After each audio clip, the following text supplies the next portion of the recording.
Juan Carlos Larrea Valencia será posesionado como el nuevo Procurador General del Estado. Descubren gran arsenal en El Oro. La policía detuvo a 13 sujetos con casi 2.000 municiones para fusil, chalecos antibalas, armas de grueso calibre y 3.000 fulminantes para explosivos. El excontralor Pablo Celi podría enfrentar un nuevo juicio y esta vez por cohecho. Hoy se realiza la audiencia en el caso China Camse. COEs de Guayaquil y Cuenca proponen eliminar el uso obligatorio de la mascarilla. En Durán plantean que se mantenga en centros de salud. En lo internacional, un tanquero cargado con combustible explotó en México tras ser chocado por un tren. La onda expansiva afectó a decenas de viviendas.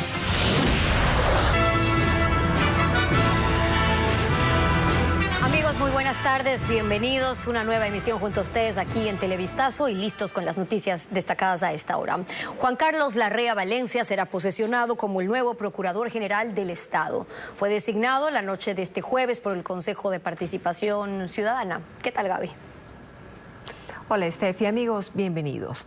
Entre sus metas están el fortalecer la defensa de los intereses públicos del Estado y mejorar los indicadores de sentencias favorables. Fabiola Santana siguió el proceso. Fue la consejera Ivette Estupiñán quien mocionó el nombre de Juan Carlos Larrea Valencia para ocupar el cargo de Procurador General del Estado. Para mí fue la única que no estuvo sujeta a un proceso de impugnación. Esta moción fue aprobada con 4 votos a favor y 3 abstenciones, con lo que el tercero de la terna enviada por el presidente Lasso fue designado como el nuevo abogado del Estado. El presidente del organismo le tomó juramento. ¿Jura usted ejercer con probidad y profesionalismo el cargo de Procurador General del Estado? Sí, juro. Esta resolución va a la Asamblea Nacional para que se la incluya en el orden del día y lo posesione formalmente. Juan Carlos Larrea Valencia trabajó en las áreas legales de empresas privadas como Banco Guayaquil y públicas como el Servicio de Rentas Internas y Ministerio de la Producción. También ha sido parte de estudios jurídicos y catedrático. Dice que entre sus objetivos está el mejorar los indicadores de sentencias y laudos favorables para Ecuador y dar seguimiento a los existentes.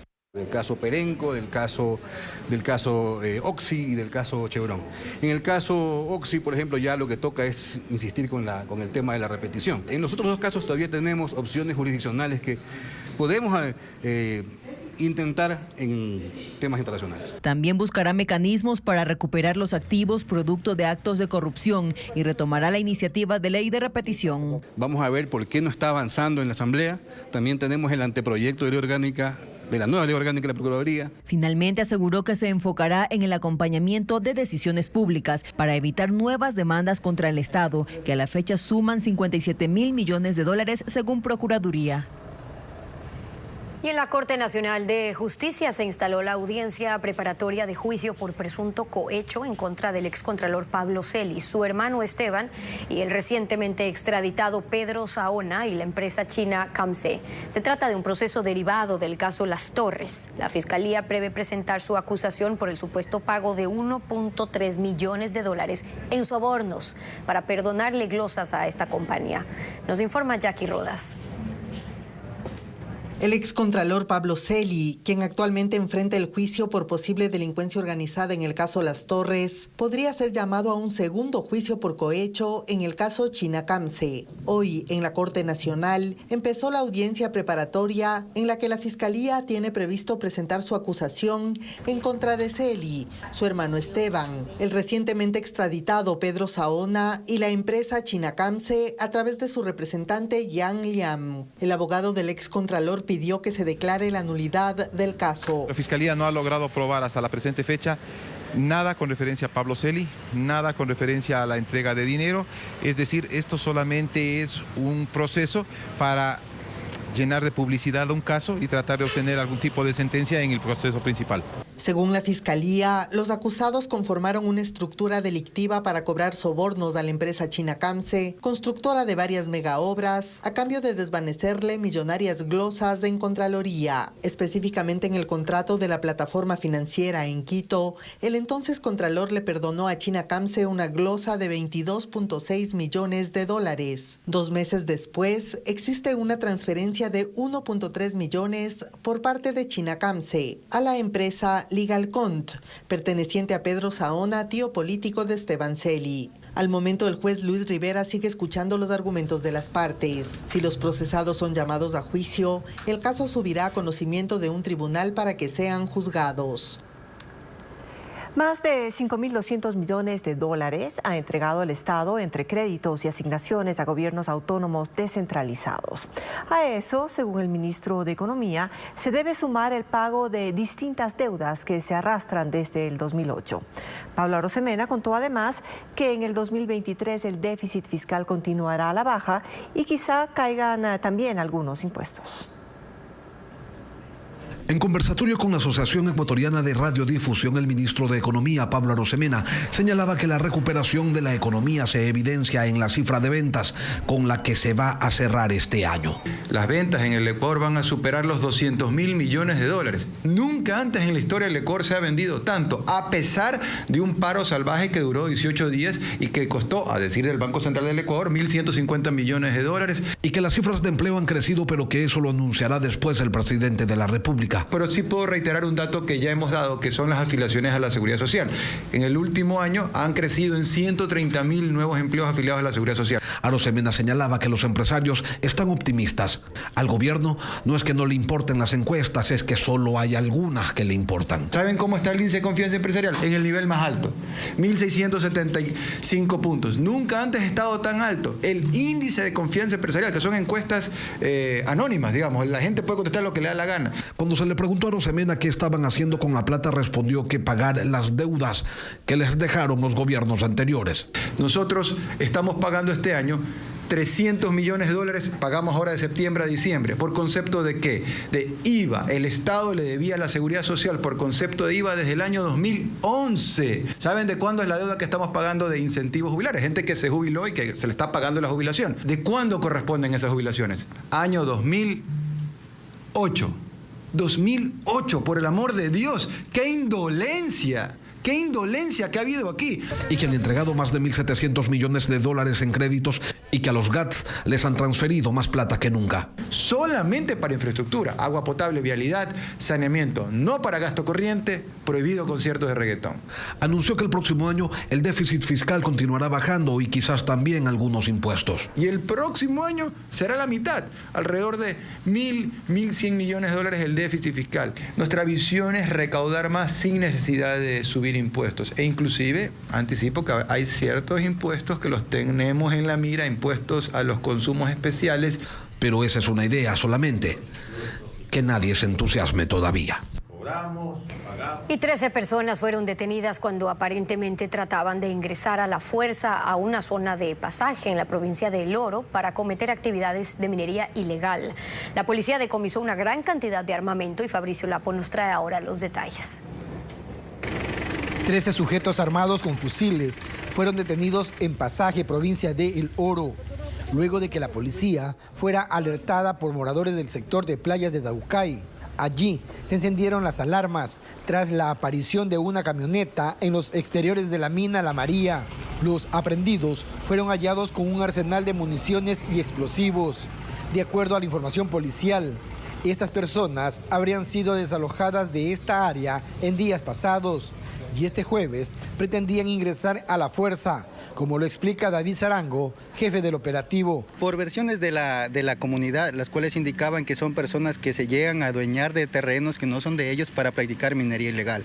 Aparentemente son personas que fueron contratadas por terceros para ejecutar un tema de guardianía. En la zona la policía también encontró un carro incinerado.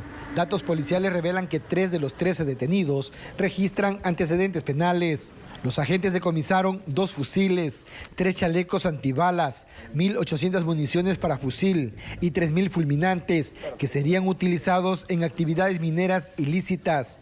Inteligencia policial estableció que las municiones fueron ingresadas por la frontera sur. Son varias personas las que estuvieron en el sector, entonces conjuntamente con las unidades tratamos de localizar a los que más se pudieron. Según datos de la policía, los 2 fusiles son de origen americano y entre los detenidos hay 4 ciudadanos extranjeros. Tras la audiencia de formulación de cargos, que duró más de 5 horas, el juez de garantías penales de Pasaje dictó prisión preventiva solo para 4 de los 13 aprehendidos. El resto quedó en libertad. El edificio donde habría ocurrido el femicidio de María Belén Bernal permanece bajo custodia a órdenes de la Fiscalía. Esta mañana, asambleístas de la Comisión Legislativa que investiga el caso recorrieron el lugar. Francisco Garcés acompañó la diligencia y nos cuenta. Este es el bloque 3, un edificio de 4 pisos dentro de la Escuela Superior de Policía. Tiene cerca de 16 habitaciones que están destinadas a los oficiales de guardia. En el último piso está la habitación de Germán Cáceres y ahí es donde se habría producido el femicidio de María Belén Bernal. Ahora este bloque de habitaciones permanece resguardado, en el exterior por un cadete y en el 4º piso por un policía. Esto hasta que la Fiscalía concluya con las diligencias de investigación. Hasta ahí llegaron las asambleístas de la comisión ocasional que investiga el caso para verificar las seguridades y las gestiones que la policía hace para depurar la escuela. Como le digo, ya hicimos 28 entrevistas, ya se encuentran 14 cadetes sancionados entre faltas leves y muy graves. Al momento, claro, las faltas muy graves, que sería el caso de una señorita cadete, de los servidores policiales, directivos y técnico-operativos que en esa noche estuvieron de servicio, se encuentran 13 sumarios administrativos, ya están siendo investigados. Pero no solo preocupa el caso Bernal, sino lo que ha pasado en los últimos meses cuando se conoce de una cadete agredida sexualmente y también de otra que habría sufrido torturas. Esos 2 casos ya están también en investigación, pero los presuntos responsables siguen al interior de la escuela. Son personas que no deben portar este uniforme. Tenemos que cuidar eso, la norma, no violentarla, pero sí nos impiden actuar con agilidad. Por eso, una de las misiones es cambiar la ley y los reglamentos policiales para hacer más ágil la depuración. Pero lamentablemente son procesos demasiado extensos que le da a la ciudadanía una sensación de impunidad. Las asambleístas que acudieron al recorrido mantienen sus dudas de la actuación policial en el caso Bernal y en los otros que se están conociendo. No se está transparentando la información y falta información que están ocultando y eso es evidente. El país no tiene una política pública en seguridad, tampoco tiene una política para erradicar la violencia de género. Estos 2 puntos son urgentes e importantes. Tras la visita de este viernes a la escuela policial, la comisión de la Asamblea cerró su trabajo de recolección de información y la próxima semana presentará su informe que deberá ser debatido en el Pleno de la Asamblea. Y en México, un tanquero cargado con combustible explotó luego de ser chocado por un tren. Un impacto que ocurrió porque el conductor intentó cruzar las vías del ferrocarril, provocando el estallido que causó daños en más de 100 viviendas. Una grave emergencia se registró ayer en la ciudad de Aguascalientes. El conductor de un tanquero cargado con combustible intentó ganarle el paso a un tren cruzando las vías. El tren, que iba a gran velocidad, lo chocó. El brutal impacto provocó un derrame y luego la gran explosión. Se formó una enorme bola de fuego que envolvió el puente sobre las vías férreas y el estallido causó daños en varios inmuebles. Aunque el tren seguía avanzando, poco a poco se detuvo mientras las llamas envolvían los vagones. Entre fuego, cenizas y humo, más de 1.500 personas tuvieron que ser evacuadas de casas, oficinas y comercios. Este siniestro deja 3 heridos graves que fueron trasladados al hospital, incluyendo el conductor del tanquero, que luego será puesto en manos de las autoridades. Afortunadamente no hay víctimas mortales. Aunque se quemaron 50 vehículos y 120 casas, sufrieron daños. De ese grupo, 50 fueron declaradas como pérdida total. Varios barrios cercanos estuvieron sin luz por 8 horas y hay daños en el suministro de agua. Equipos de emergencias controlaron el incendio y los expertos ahora verifican si hay afectaciones estructurales en el puente.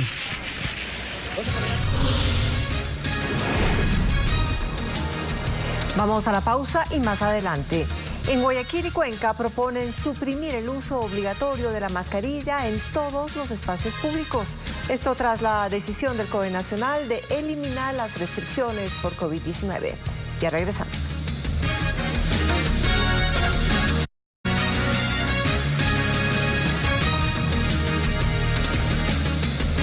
Los pacientes del Instituto de Seguridad Social continúan reportando quejas por las citas médicas que se generan a través del sistema del call center. Aseguran que a pesar de contar con un nuevo operador, afiliados y jubilados deben esperar hasta 5 meses para ser atendidos por especialistas. Carla Delgado nos cuenta más. Para los pacientes que deben atenderse en los hospitales de la Seguridad Social, los problemas no terminan. Andrea dice que desde que descubrieron un tumor en su cuello, tratarse ha sido un verdadero viacrucis. Yo estuve tratándome en el seguro casi año y medio, me tomó hacerme simplemente exámenes. ¿Año y medio? Año y medio, entre cita y citas. Asegura que frente a las molestias que le generaba y la noticia de que debería esperar al menos unos 6 meses más, decidió pedir un crédito para poder operarse de forma particular. Más o menos unos $2,000 tuve que endeudarme para poder pagar una operación afuera, porque caso contrario esto corría mucho riesgo. Pero las quejas de este tipo abundan entre afiliados y jubilados de la Seguridad Social. Tatiana explica que le detectaron un problema en su cerebro y aunque en los exámenes recomiendan ser valorada de forma urgente, esta observación no ha sido acogida por ningún centro médico del IES. Y me están dando para febrero. Estamos hablando de más o menos unos 4 meses, que la verdad es importante y necesario que yo sea revisada por un especialista. El presidente de la Federación Médica Ecuatoriana, Wilson Tenorio, sostiene que las autoridades, además de contratar una nueva operadora para el agendamiento de citas, debió enmendar problemas estructurales. Que todas estas estos especialistas que han renunciado, que se han jubilado y que existe una regulación, una disposición de no reemplazar estas vacantes a la brevedad posible. Por favor, requerimos que sean llenadas. Desde la Alianza Nacional por la Salud incluso han solicitado la intervención de otras autoridades gubernamentales, porque el sistema del IES llegó al nivel más crítico de los últimos años. Justo habíamos hablado en una participación que tuvimos con el señor ministro de Salud, le decíamos que por favor interceda ante el IES, porque ellos se están manejando solos, se están manejando de manera independiente, no están tomando en cuenta las recomendaciones de las autoridades en salud. Pedimos una entrevista con las autoridades del instituto, pero aún estamos a la espera de una vocería. En Guayaquil y en Cuenca proponen eliminar el uso obligatorio de mascarillas en espacios públicos y esto tras la decisión del COE Nacional de levantar las restricciones por COVID-19. William Young nos informa que en ciudades como Durán, en cambio, se plantea mantener la mascarilla en centros de salud. Tras la decisión del COE Nacional de levantar las restricciones por COVID-19, las autoridades municipales ya alistan sus informes médicos para saber qué harán ahora. En Guayaquil, por ejemplo, el COE cantonal propone que se elimine el uso obligatorio de las mascarillas en todos espacios abiertos y cerrados. Pero eso lo debe aprobar el Consejo Cantonal. Y reemplazarla más bien por una ordenanza que permita la vigilancia epidemiológica permanente en el cantón. Por la misma línea van las autoridades en Cuenca. Su alcalde Pedro Palacios mencionó que tras el descenso de casos y hospitalizaciones van a analizar una nueva ordenanza para suprimir el tapabocas. Prácticamente ha habido una reducción drástica del número de contagios. También las personas que están haciendo uso de camas intermedias, unidades de cuidados intensivos, hay días, semanas incluso que no tenemos a ninguna persona internada en esa unidad. La la verdad la situación está bastante controlada. En otras ciudades, como Durán, si bien coinciden en eliminar el uso de mascarillas, creen que es necesario hacer excepciones aún. Debe ser permanente y de obligatoriedad el uso de mascarilla en los centros médicos, en toda institución que preste servicios de salud, tanto para los pacientes como para los trabajadores de ahí. En todos estos casos, serán los municipios los que detallen cuáles son las medidas que se mantendrán. Esta mañana, jóvenes de la Federación de Estudiantes Secundarios del Ecuador, sección Guayas, realizaron un plantón en los exteriores de la gobernación para exigir el libre ingreso a la universidad. Los alumnos piden al gobierno que incremente los recursos destinados a la educación superior y que aumente el número de cupos para el acceso. El gobernador del Guayas atendió a una comitiva para conocer sus pedidos. Y murales ponen en alerta a los moradores de Carcelén en el norte de Quito. Los grafitis están en las paredes de la Liga Barrial de la zona y los vecinos están denunciando ante la policía que investiga si estos tendrían relación con bandas delictivas. Andrea Báez nos informa por qué. Estos son los murales que siembran temor entre los vecinos de Carcelén Bajo. El grafiti correspondería a una banda delictiva.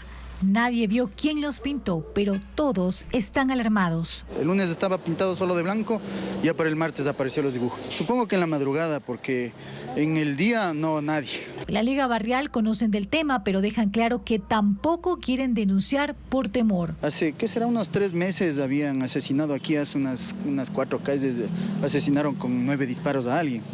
Y se atribuyeron precisamente a ellos, al cartel de los lobos. Mientras tanto, la policía asegura que ya se ha hecho una investigación al respecto y que se analiza si tendría conexión con organizaciones ya identificadas en otras zonas del país. Aquí lo que se maneja son los policías del eje investigativo. Netamente ellos son los encargados de verificar este tipo de situaciones.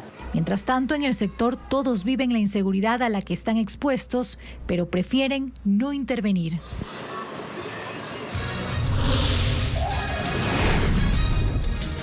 Más adelante en Televistazo, alarma en Buena Fe por un doble crimen registrado en ese cantón de Los Ríos. Sujetos acribillaron a 2 hombres que jugaban cartas en una casa. En otros temas, les contamos que investigan un ataque armado que dejó 2 muertos y 1 herido en la provincia de Los Ríos. Las víctimas jugaban naipe en una vivienda cuando los sicarios llegaron a acribillarlos. Nuestro corresponsal Marlon Melo nos cuenta que en la escuela, en esta escena más bien, se encontraron 12 restos de bala y estos son los detalles.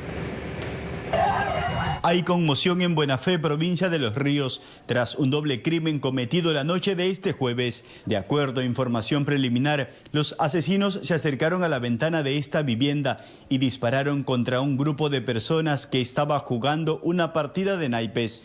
2 hombres murieron tras el ataque, uno quedó sobre el mueble, mientras que el otro intentó huir, pero se desplomó en la calle. El calibre de las armas utilizadas es 9 milímetros. Y una de las personas tiene antecedentes, la que está en la calzada. La que está al interior de la vivienda es un joven. Los moradores del barrio Santa Marta están alarmados ante este violento hecho y prefirieron no dar declaraciones por temor a represalias. En el sitio, personal de criminalística levantó 12 restos de bala. Hasta el momento estamos recabando toda la información posible. Tenemos el personal de la DINASED y los compañeros del eje preventivo para poder buscar los indicios respectivos y así aportar al eje investigativo y de inteligencia para que ellos puedan determinar las causas. Una persona también resultó herida durante el ataque, por lo que fue llevada hasta una casa de salud y permanece con pronóstico reservado. En lo que va de este año, ya se han registrado 305 muertes violentas en la provincia de Los Ríos. Seguimos con más información. 3 personas fallecidas. Ese es el saldo de varios ataques armados reportados en las últimas horas en distintos sectores de Guayaquil. En uno de los casos, los criminales persiguieron a su víctima en una calle de Flor de Bastión. Tenemos un resumen. Nada frena la violencia en Guayaquil. Desde la tarde de ayer se reportaron varios ataques armados. Uno de ellos ocurrió en el kilómetro 7,5 de la vía Daule, en la cooperativa Gallegos Lara, en el norte. Allí, Justin Arana Soledispa fue asesinado con 3 disparos. El joven caminaba por ese sector cuando varios sujetos lo interceptaron. Los agentes acordonaron el área para las respectivas investigaciones. Poco antes de ese crimen, la policía acudió hasta el bloque 8 de Flor de Bastión, en el noroeste, para recoger el cadáver de un hombre de 23 años que fue baleado. Los vecinos de la zona dieron la alerta a las autoridades tras escuchar las detonaciones. Dos en la espalda y uno de frente. Según lo que estaba escuchando por ahí, dice que lo venían persiguiendo de por allá, que lo alcanzaron. Mientras que en el sur, conocidos de un sujeto que había sido atacado a tiros, lo trasladaron hasta una clínica privada. La víctima no resistió las heridas de bala que tenía y murió en los exteriores del establecimiento. Llega la camioneta que ustedes ven en escena con una persona con impacto de bala en el tórax. Salen los médicos a prestar asistencia médica y encuentran con la novedad que ya el paciente ya estaba sin signos vitales. Crímenes que mantienen en zozobra a los habitantes de esas zonas del puerto principal, que esperan un cese a la violencia.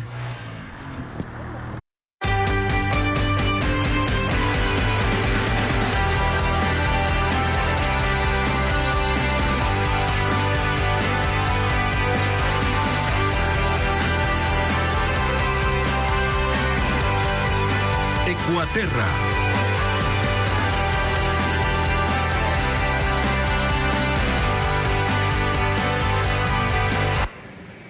Hoy les contamos que en nuestro país los bosques protectores ocupan cerca de un 10% del territorio nacional. Tienen ese estatus que los blinda de peligros como la deforestación.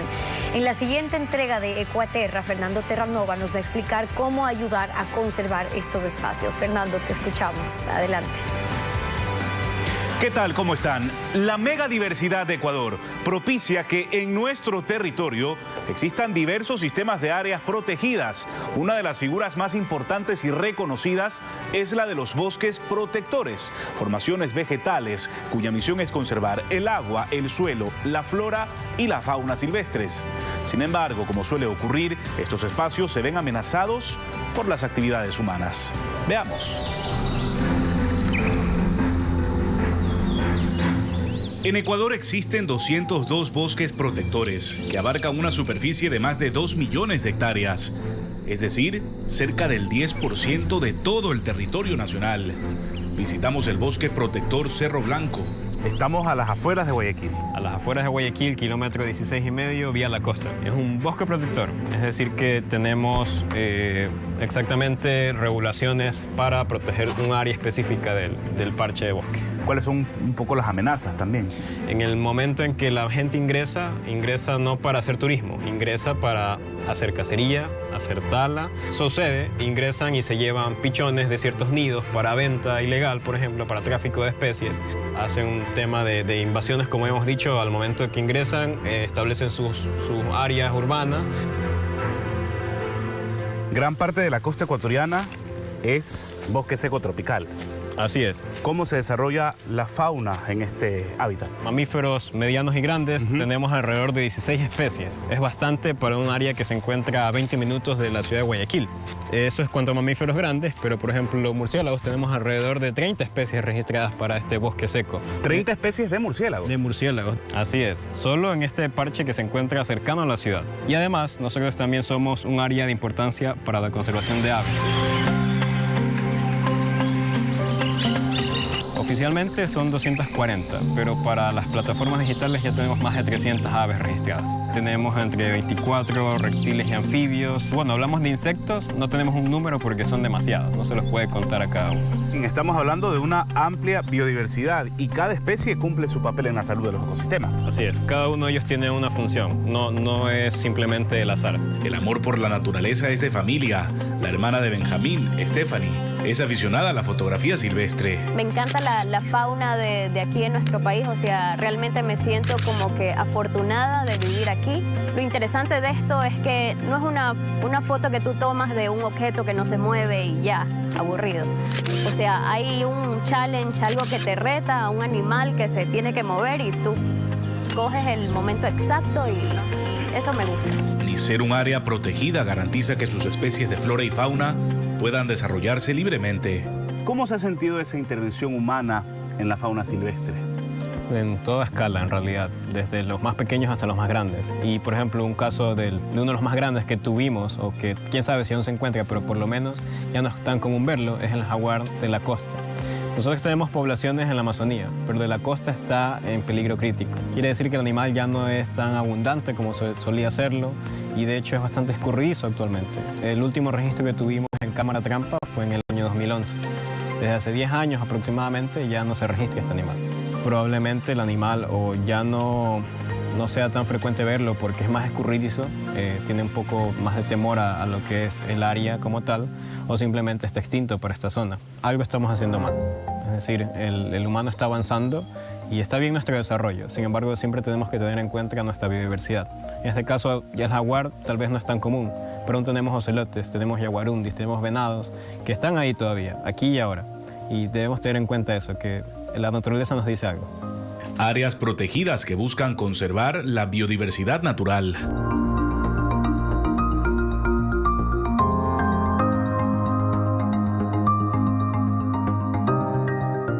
Como toda área protegida, los bosques protectores son también importantes por ser escenarios para la investigación científica y proyectos de educación ambiental.